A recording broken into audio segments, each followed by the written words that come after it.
Oh? I didn't think I would see you here. Are these two your friends? Yes. We had the fortune of meeting not too long ago. They are quite a knowledgeable and talented pair, and a pleasure to be around. Traveler, we were just discussing the history of Rex Lapis. Would you like to listen? This, good sir, seems not to appreciate the almighty power of the Lord of Geo. As a professional archaeologist, I'm inclined to correct some of his erroneous views. We are discussing the whereabouts of the first Mora. The first Mora? As everyone knows, the Lord of Geo taught the ancient people of Liyue the craft of smelting, creating goods that allowed them to develop trade with the early nations of that time. Today, Liyue holds the sole right to cast Mora in the entire continent of Teyvat. The world's very first Mora should have been cast by the hands of the Lord of Geo himself thousands of years ago. According to my research, as well as my own hypothesis, I believe that this coin of unique historical significance has been passed down secretly through the years as a kind of token. For example, perhaps the Qixing who control the Liyue use it in some kind of unknown ceremony they hold when they come to power. No. My research indicates that the first Mora coin is not such a simple thing. Mora is a catalyst. This we all know. Even today, Mora is used in the mystic arts for its curious properties of weapon enhancement. The world's first Mora would no doubt possess the strongest power. My next historical treatise will boldly expound on the newest findings from my intense decade-long research. That is, that the Lord of Geo used this original Mora as a catalyst to enhance a dagger and a sword. A dagger and a sword? Well, buy the book when it comes out to read the full story. For now, I will only reveal this. The one who finds the dagger shall become supreme in Liyue, and the one who finds the sword may be crowned Liyue's sovereign. I can't say I agree. Let us not speak of the authenticity of the dagger and sword first. But Mora and money came about simply because they are a convenient measure of a contract's value. Rex Lapis just meant for Mora to serve as a catalyst for people to exchange and trade. The world's first Mora is probably just an ordinary coin created by Rex Lapis. As for its fate, the same as all Mora, I suspect. It was simply spent somewhere. I think that Mr. Hanshua's hypothesis seems reasonable. Mr. Zhongli's argument, on the other hand, lacks any evidence. How can you so easily dismiss the Lord of Geo's profound foresight? No, I am not debating right or wrong. I am simply stating a fact. Enough! Do you think you understand the Lord of Geo more than me?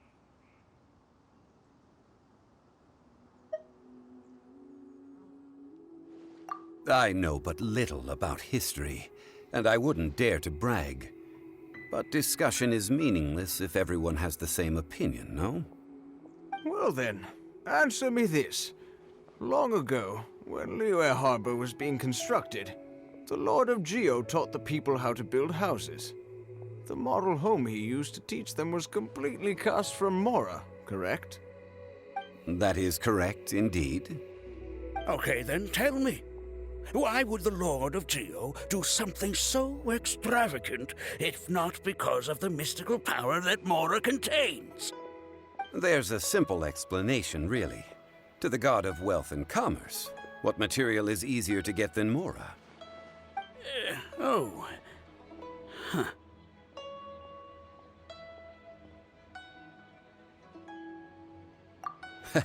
I mean, I am talking about Rex Lapis. Excuse me, sir. I have some questions about archaeology. Can we find somewhere quiet to chat? I mean, if it's okay with you. Oh, it's no problem at all. But may my friend accompany us? Perhaps they could be of some help.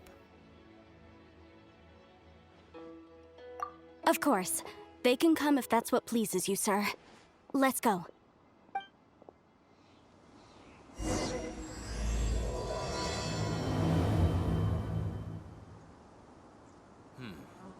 That's another one gone.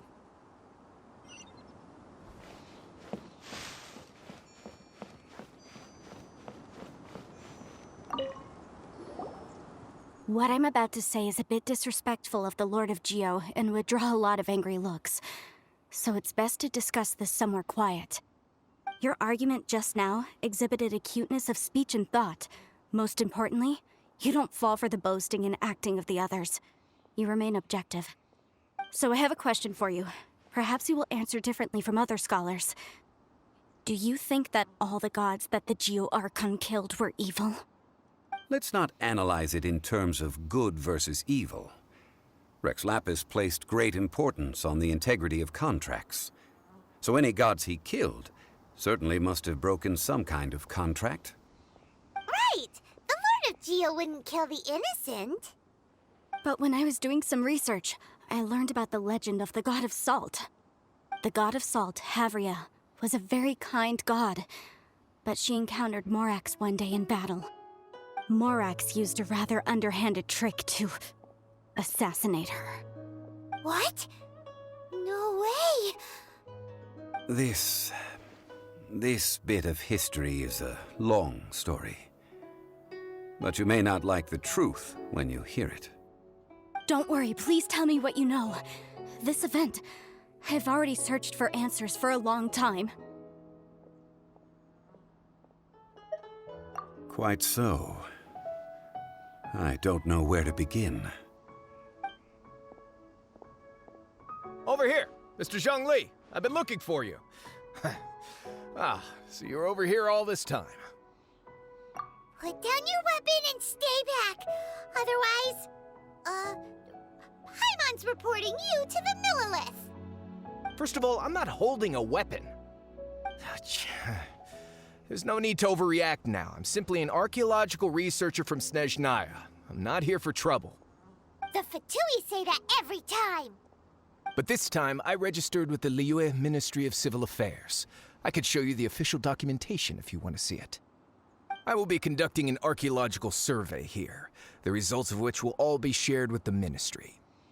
I heard that Wangsheng Funeral Parlor had a consultant named Zhang Li, with immense knowledge of ancient history and archaeology. So I paid Wangsheng Funeral Parlor a handsome amount to hire Zhang Li as my own consultant while I'm in town.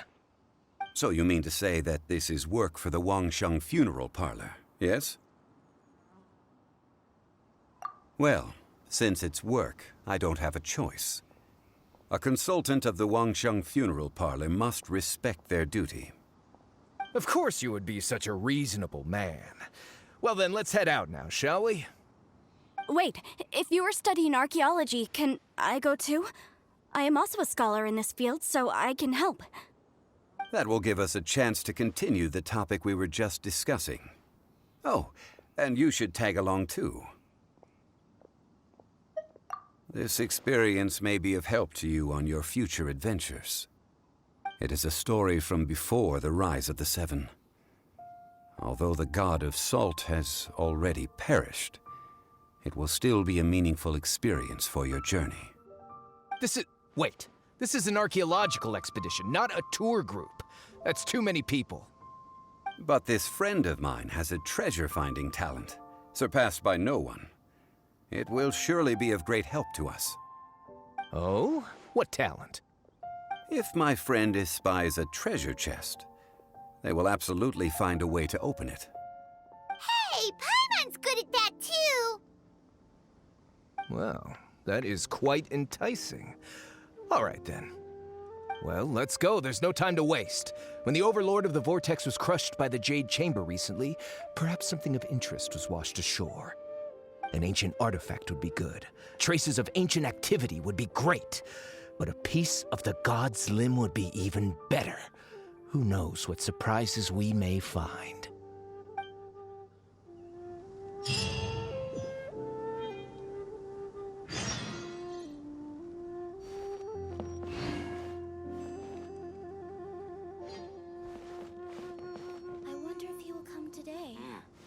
This is fine wine. Fine wine indeed.